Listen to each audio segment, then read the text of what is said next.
देखिए, ये जो हमारी आँख है, ये आँख वैसे नहीं देखती, आँख का देवता होता है। आँख में जो अधिदेव का सूर्य का प्रवेश है, उसी से ये सारा जगत दिख रहा है। उसके बिना कुछ नहीं दिखेगा। इसलिए इस विलक्षणता को समझना चाहिए।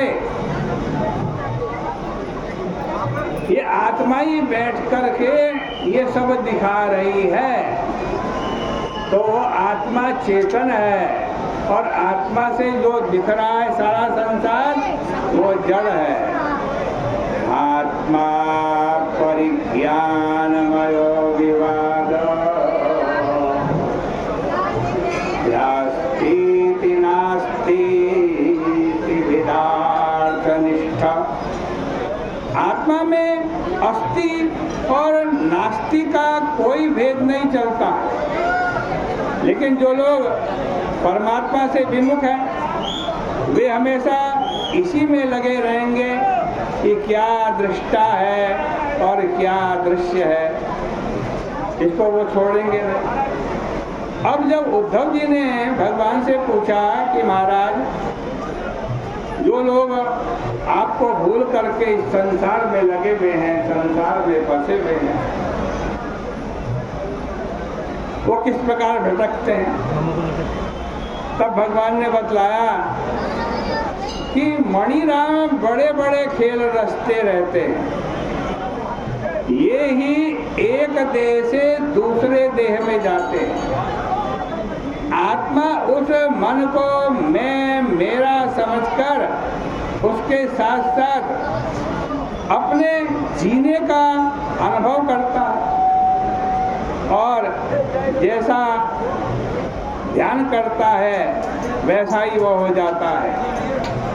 जब नया शरीर आता है ना, तब पूर्व देह की अत्यंत विस्मृति हो जाती है। पहले हम कौन थे, हमारा क्या शरीर था, हमारे माँ बाप कौन थे, सब भूल जाते।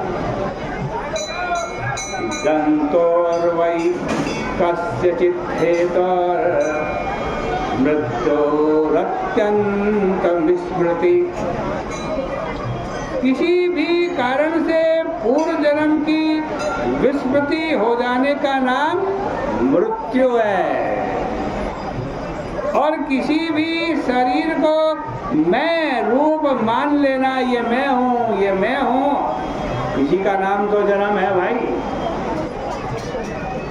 जन्म स्वात्मतया पुंसः, भगवान कह रहे जन्म आत्मतया पुंसः सर्वभावेन भूरिदा विषयस्य कृतिपादुर् यथा स्वप्न मनोरथ। देखो, स्वप्न मनोरथ में क्या होता है? आप सोते सोते स्वप्न देखते हैं, क्या होता है? आप सोते सोते नहीं, कभी कभी जागते जागते भी स्वप्न देखते हैं, और ख्याल होता है, बैठे हैं, ख्याल होता है चल रहा है। उस समय हम इतने तन्मय हो जाते हैं कि हमारे हाथ पांव हिलने लगते हैं, हाथ इतने लगते हैं, कभी कभी मन में सोचते सोचते ये जिह्वा भी बोलने लगती है। कितनी तन्मयता हो जाती है उस समय। इसी प्रकार हमारा मैं जिस शरीर में बैठ जाता है कि ये मैं हूँ, चाहे कोई सा भी शरीर हो, उस शरीर के साथ ही हमारा जन्म हो जाता है। और जब उस शरीर से निवृत्ति हो जाती है, अथवा योग हो, जब वह शरीर छूट जाता है, तब क्या होती है? तब मृत्यु होती है। असल में यह इंद्रियों की ही सृष्टि है। उन्हीं के कारण संसार के वेग में 3 प्रकार की सृष्टि भासती है। ये गंगा जी के तट पर आप आए हो, आप गंगा जी देख रहे हो। कल जो गंगा जी थी वो आज कहाँ? कल वाली गंगा जी तो सैकड़ों मील दूर चली गई होगी। यही मनुष्य शरीर का हाल है।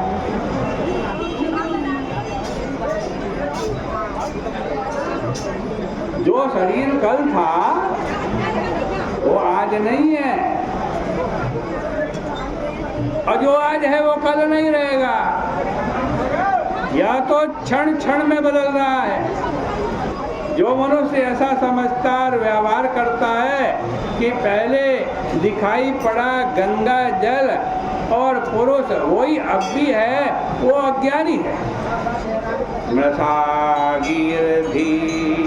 मृषायुषाम, विषय भोग में अपना जीवन व्यतीत करने वाले मृषायु मनुष्य यानी मरने वाले मनुष्य ही ऐसा बोलते और सोचते हैं। परंतु कहीं कहीं विवेकी लोग भी इसी बात में फंस जाते हैं और जन्म नाश को प्राप्त होते हैं। सारी अवस्थाएं इस शरीर की है भाई, और किसी की नहीं। आत्मा के साथ इनका कोई संबंध नहीं है। जैसे अपने बारे में है वैसा ही सबके बारे में है। जैसे एक शरीर का शरीर, जैसे एक व्यक्ति का शरीर कहाँ से बनता है? बाप से पैदा होता है एक व्यक्ति का शरीर, और वो बाप जो है बेटा पैदा करके स्वयं मर जाता है। वैसे ही सब शरीर है। लोग शरीर में तादात्म्य करके ही इसका सुख, इसका दुख, इसका पाप, इसका पुण्य, इसकी लंबाई, इसकी चौड़ाई अपने ऊपर थोप लेते हैं। असल में है कुछ नहीं। लेकिन जैसे जल हिलता है ना,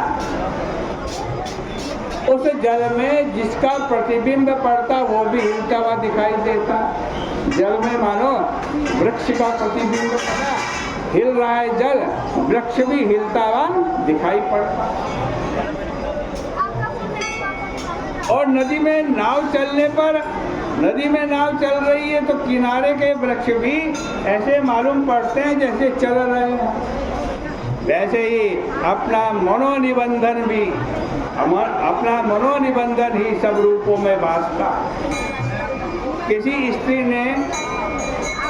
स्त्री को एक व्यक्ति ने कहा, क्या कहा? ये हमारी पत्नी है। दूसरे ने कहा ये हमारी बेटी है। लेकिन उसमें पत्नीपना अथवा पुत्रीपना कहाँ है? मन से निकलकर ही तो पत्नीपना या पुत्रीपना उसमें चला गया। इसी तरह स्त्री पुरुष का भेद भी जब तक मन में रहता है तभी तक मालूम पड़ता है। इसलिए जैसे स्वप्न दृष्ट पदार्थ होते हैं वैसे ही यह विषयानुभव है जो बिल्कुल झूठा है, मृषा है। वस्तु न होने पर भी चिंतन करने के कारण मालूम पड़ती है। यथा मनोरथदियो विषयानुभवो मृषा स्वप्नदृष्टश्च दर्शाः तथा संसार आत्मना। भगवान ने समझाया कि उद्धव जी तुम विषय भोगों में मत लगो। दुनियादार लोग कभी तो आक्षेप करते हैं, कभी अपमान करते हैं, कभी ठग लेते हैं, कभी दोष निकालते हैं, कभी मारते हैं, कभी काटते हैं, कभी मूत कर देते हैं। लेकिन मनुष्य को अपना आपा अपने आप में रखना चाहिए। किसी के कहने से अपने शरीर को शरीर नहीं मान लेना चाहिए। उद्धव जी ने कहा कि महाराज यह तो बड़ी मुश्किल है, क्योंकि सबकी अपनी अपनी प्रकृति है और प्रकृति पर विजय प्राप्त करना बड़ा कठिन है। इस प्रकार से श्रीमद् भागवत महापुराण के 11 स्कंद का ये 22वां अध्याय यहाँ परिपूर्ण होता है। कल को 23वें अध्याय की चर्चा आपके सामने होगी। प्रेम से मिलकर आरती कीजिए।